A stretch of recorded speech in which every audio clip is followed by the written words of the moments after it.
What's going on, guys? Hopefully you're having a wonderful Friday.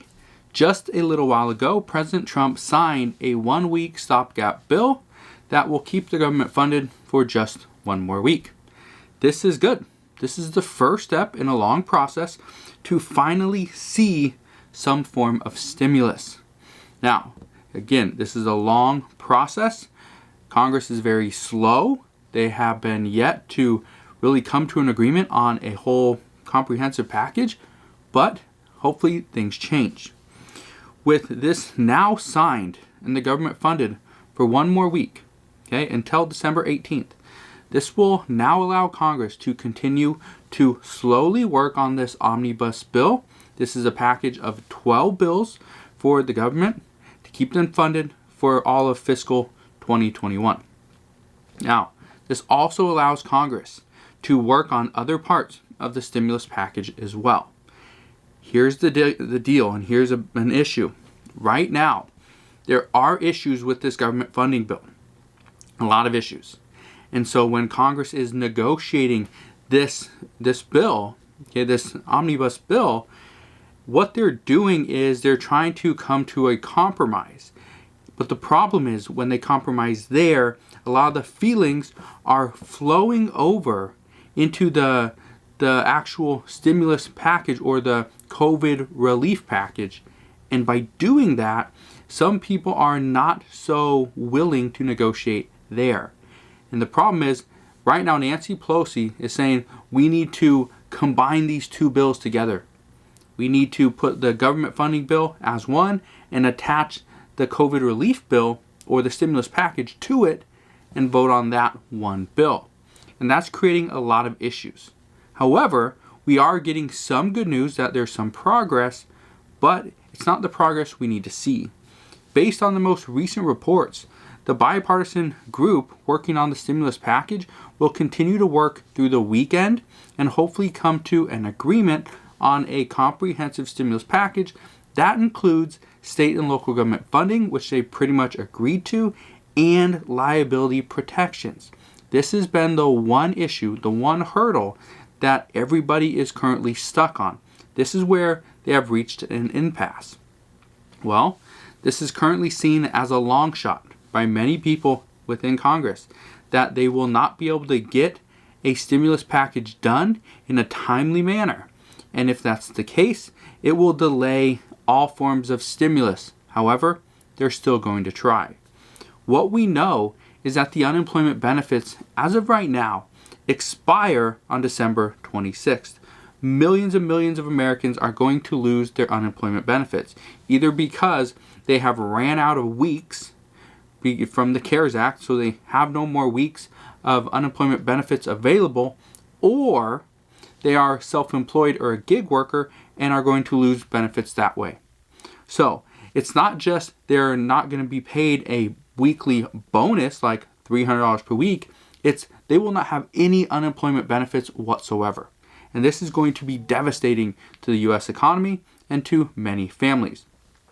This will most likely mean unemployment benefits even if things happen this week, for example, or this coming week, for example, Wednesday, Thursday, or possibly Friday. If it's passed and signed by, let's say, Friday, it would most likely create a delay where these unemployment benefits actually cannot get sent out until possibly the first or second week of January, which means people on unemployment could be without a check for possibly 2 to 3 weeks. So that's not good news there. However, Congress is still working on this, which is considered a good thing. Whether they come to an agreement or not, that is what's currently unknown. To make matters worse, the House, they won't return to Washington until Tuesday. This means getting a deal done is even less likely until after that. Now, even though the House has gone away for the weekend, we knew they were. That was what was told to us the other day. But what we know is, yes, if an agreement comes about over the weekend, Congress could be called back to Washington to vote on this as early as 24 hours after they're called back. Well, if this happens, great. But the likelihood of this happening is very small. the likelihood of what's going on is it's actually pretty simple. We're going to wait till Tuesday and then we'll try to get something done. However, this bipartisan group is going to continue to work through the weekend, hopefully come closer to an agreement, maybe talk to Mitch McConnell, maybe talk to Nancy Pelosi, talk to President Trump, get some type of agreement there, just a verbal agreement, and then really put the package together. But right now, many people are expecting we don't get a deal done by December 18th. We might be able to see a omnibus bill, put together by December 18th. But if it passes or not, right now it's said it's highly unlikely. There's so many issues. There's over 300 policy disputes. 300. That's a lot. So right now, what is being reported is that this bipartisan group is going to continue to make concessions on the liability protection within that $908 billion relief. But here's the issue. Mitch McConnell is reportedly not willing to negotiate liability protections when state and local government funding didn't have to make any concessions and is still being included in the package. Mitch McConnell is pretty much throwing a fit, saying, well, Nancy Pelosi got her way, why can't I get mine? Well, we'll have to see what happens, but what we know is that this bipartisan group is going to try to put together everything in a responsible manner, get it into this package, and hopefully this includes the liability shield that Mitch McConnell wants. But here's the issue. The bipartisan group is currently trying to make it where every state is responsible for their own state and putting together their own liability shield. Mitch McConnell says, no, that's not what I want. I want a complete liability protection from the federal level so that everything is equal and fair. That's what he wants. Those are his demands. The hard part is trying to actually put that together. As you can imagine, every time this group of bipartisan lawmakers proposes something new to Mitch McConnell, he is not open to negotiating that legislation, which again makes things more difficult. Senate Minority Leader Chuck Schumer said earlier today, it's an unconscionable position. No relief for the American people unless corporations receive blanket immunity from lawsuits. And I get his point of view, but I also get where Mitch McConnell's coming from, that you have to have it from a federal level or else it will actually be very complicated for states. Some states may not actually put this into motion, and it may not actually happen for a while.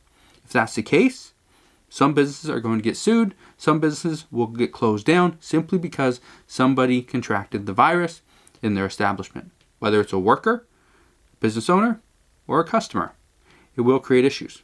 But like Minority Leader Chuck Schumer said, that to have a blanket immunity from lawsuits, that just can't happen. You cannot have a business that has complete immunity from any lawsuit due to COVID. It shouldn't happen. Now, here's what Joe Biden had to say about our current situation as well. Millions and millions of Americans simply can't wait any longer. We shouldn't. We can't get bogged down in issues that don't help people. State and local governments need help. We are in peak crisis right now as we have more deaths than we saw in a single day in 9/11 or Pearl Harbor. This is serious business. Now, nobody's denying the fact that the American people face a huge problem without an additional COVID relief package. But the problem is trying to convince our congressional leaders that any deal without unemployment benefits, without stimulus checks, without rental assistance, without food assistance, without vaccine funding, and money for hospitals, it is not better than getting nothing at all.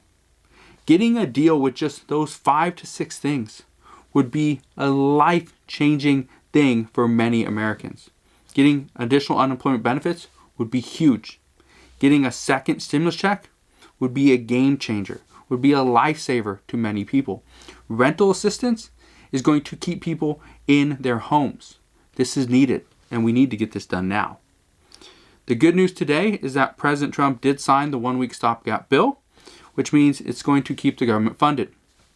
Again, this means Congress will continue to work. How fast they work, that we don't know. What we do know is they will continue to work over this weekend. So as we hear more, I promise I'll come back and share more. As of right now, I don't expect a lot of updates coming out this weekend, but if we hear more, I promise I'll come back, fill you in on exactly what's going on. Just want to thank you guys for watching. Have a wonderful Friday. Have an incredible weekend, and I'll see you guys on the next one.